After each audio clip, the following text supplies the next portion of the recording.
can I use PLR?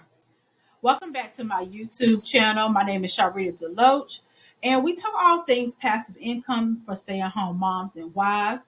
If you would, please subscribe to my YouTube channel. Also, hit that like button if you love this content. As well, there's a notification bell. So every time that I upload a new video around passive income, you will be the first to know. Now, here are the passive income streams that I talk about on this channel: writing and publishing books on KDP, affiliate marketing, UGC creator, passive cryptocurrency, and digital products. Now, you can use PLR, which stands for private label rights content, in a various amount of ways that will benefit your business or your website. Here's some ideas. Blog posts. You can use PLR articles to create blog posts for your website or blog. You can customize the content to fit your brand and voice, which I highly recommend that you do.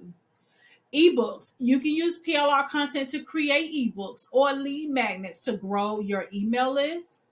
Social media. You can also use PLR content to create social media posts or graphics for your social media channel.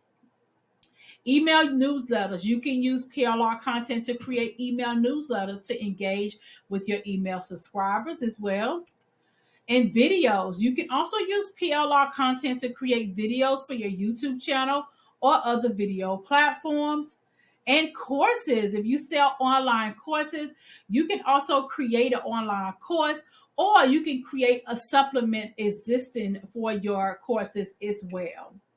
You can also create products. You can use your PLR content to create digital products such as software, apps, or templates. And don't forget about podcasts. You can use PLR content to create podcast episodes, or you can use it to supplement existing episodes. I want you to also remember that it's important for you to customize your PLR content to make it unique and valuable to your audience. This can also include adding your own voice, branding, and insights. It's also crucial for you to ensure that you are not violating any license terms or infringing on anyone's copyright. As always, read the terms and conditions of any PLR product before you use it.